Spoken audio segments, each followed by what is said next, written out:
ଜୟ ଜନ ସାଙ୍ଗମାନେ ଆଜି ମୁଁ ଯାଇଥିଲି ରୂପାର ସାଙ୍ଗ ଘରକୁ। ତ ସେ ଦେଇଥିଲା ବହୁତ ସାରା କଖାରୁ ଫୁଲ ଆଉ ଡଙ୍କ। ତ କଖାରୁ ଦେଖିବ ଗୋଟେ ଛୋଟିଆ କଖାରୁଟା ଗୋଟେ ଅଛି କଷି କଖାରୁ। ତ ମାଆ ଆଜି କରିବ କଖାରୁ ଫୁଲ ପିଠା ଆଉ କଖାରୁ ଡଙ୍କ ରାଇତା।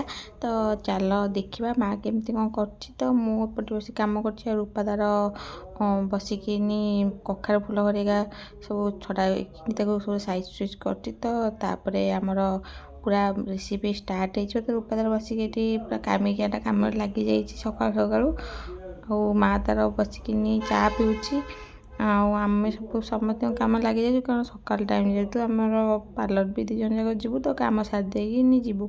तो दीज जाक पूरा कम लगी जाइए। तो मुझे मोर सेपटे कम रूपा तार एपटे कम लगी जाए चाई तार वीडियो बनइबार व्यस्त अच्छी।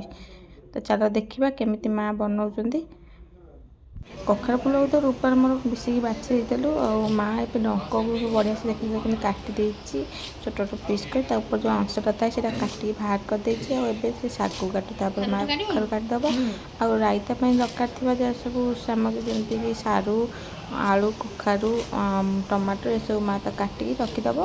जो रायता कर सब आड कर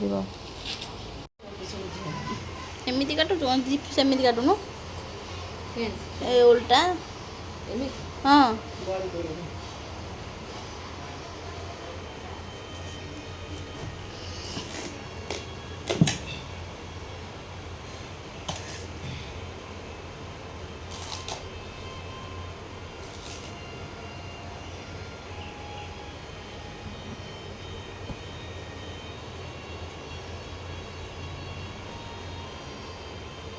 चुप क्या कस कर मिल जाए पूरा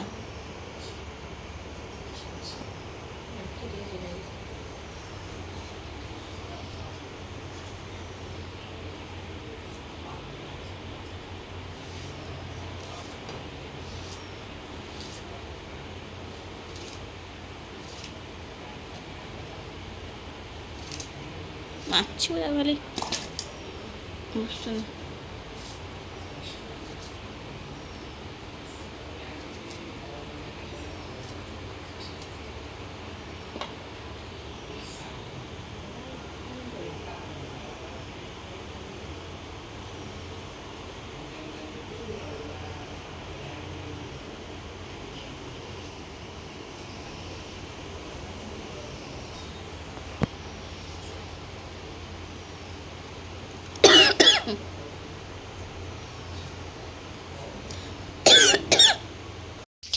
तो आमर पूरा सब कटाकटी सर जाइए माँ रायता बनवाई तो तेल गरम कर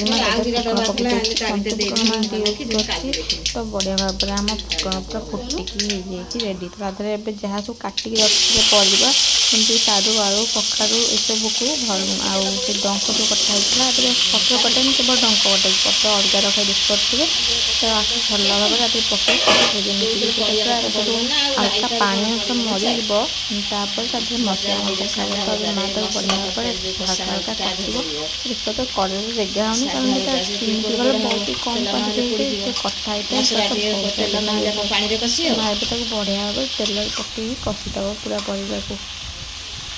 तो शाग को माँ पर रखीदे आम कखारू फूल बढ़िया भाव बाछी रोई धोई थी ये कखारू फूल भिंडी देवाई तो पिठा हम आम खाइबू कखारू फूल आ कखारू फूल भिंडी इतने बढ़िया भाव में माँ कखारू कखारू डंक रायता तो बहुत ही भल लगी जाए।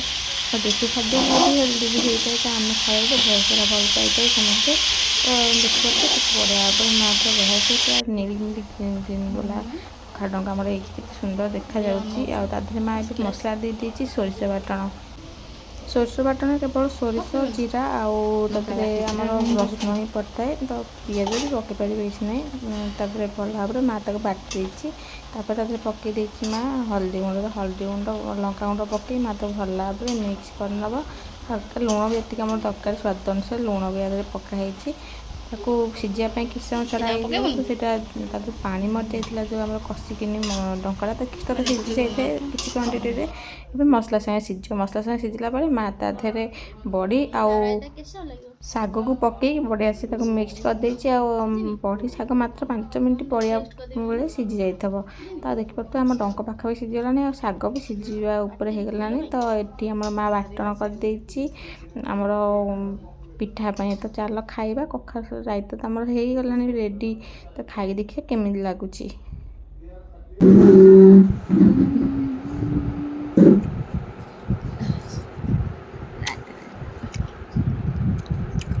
ଇଏ କ'ଣ କୁନି କଖାରୁ? ମୋର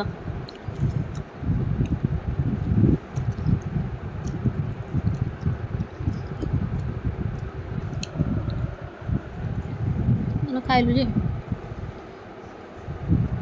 ଟେଷ୍ଟ କରିବା କେମିତି ଲାଗୁଛି।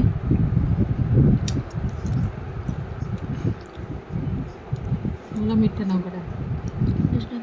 ଟେଷ୍ଟ କରିବା କେମିତି ଲାଗୁଛି। ଏ ଗା ମେରି ମୁँହ और ଗ୍ୟାସ୍ ଅଛି। ଖାଇବା ଦେଖିଲେ ସବୁ ଭୁଲିଯାଏ।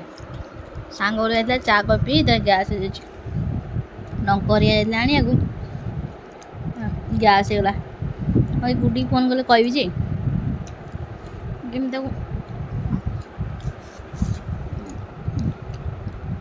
ଗ୍ୟାସ୍ ପଳେଇଗଲା।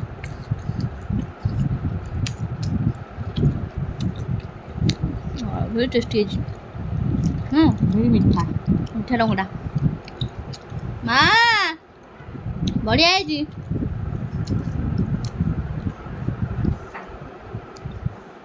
ବଢ଼ିଆ ହେଇଛି। ଖାଇବୁ ପିଠି ମୋର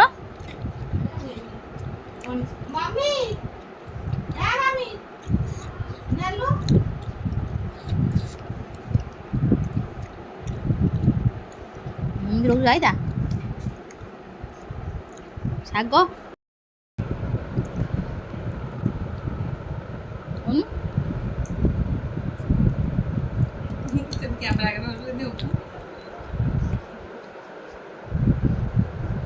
ଚୁଟା ଅସନା ହେଇଯାଇଛି କୁଣ୍ଡେଇନି।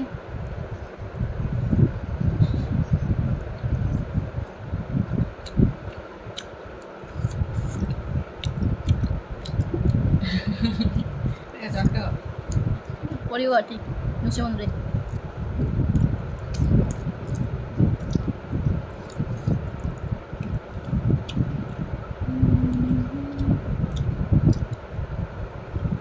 ପୁରା ଗରମ ଗରମ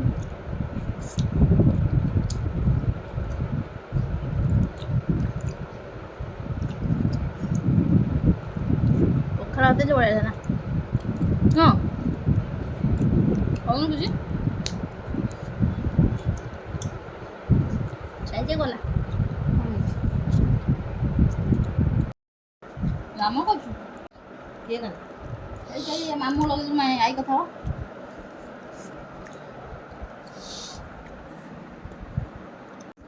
କଖାରୁ ଫୁଲ ଭେଣ୍ଡିର ପିଠା।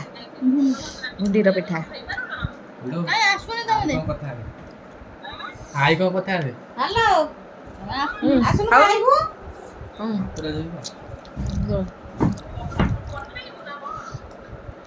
ମା କହିଲା ସମସ୍ତଙ୍କୁ କଖାରୁ ଡଙ୍କ ପଠେଇଦେ। ତୋ ପାଇଁ 4 ଖଣ୍ଡ ରଖିଛି କାଲି ନେଇଯିବ। ମା ତମେ ଯେତିକି ରଖିଛି ତୋର ଅଣ୍ଟିବନି ବେକାର କାହିଁ ରଖୁଥିଲ ଦେଖେ ହଉଛି କଖାରୁ ଗଳିବ ନା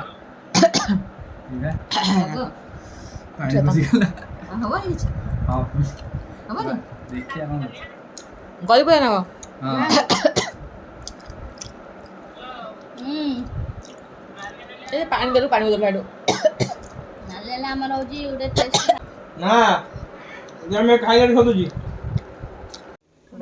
କଖାରୁ ଫୁଲ ପିଠା ଛୋଟ ଫୁଟଲଟା ଆଉ ଟିକେ ମୋଟା ହେଇଥାନ୍ତା। ବେଶୀ ମୋଟା ତ ପଦ ହେଇଯିବ ନା। ଏଇଟା ହେଇଗଲା ଖାଇବାଟା।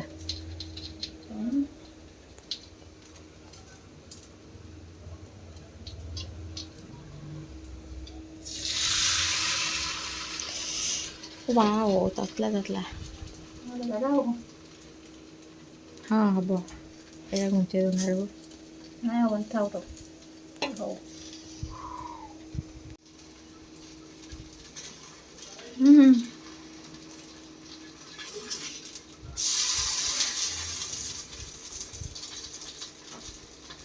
ତ ଖାଲି ଆଣେ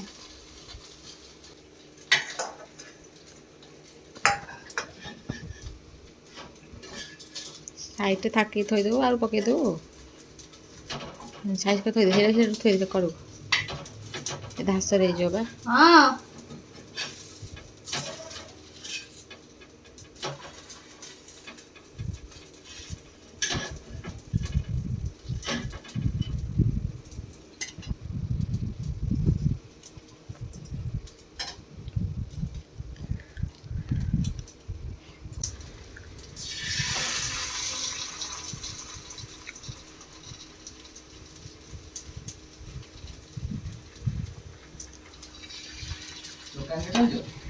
ଦୋକାନକୁ ଖାଇକି ଯିବା ଆଉ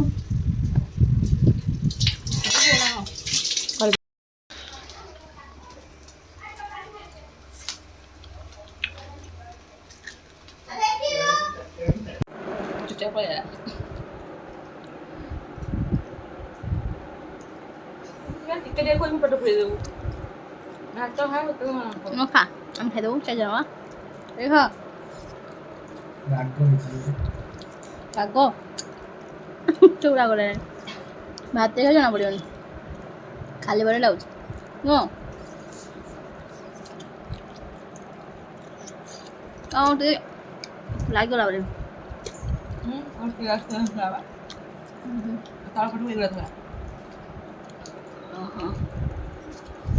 ଆଉ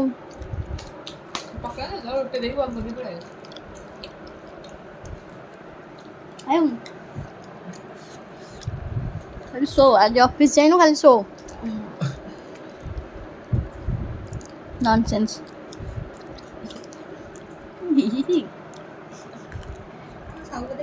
ଖାଇକି ସଫା ଆଉ ତମ ନୂଆ ସବୁ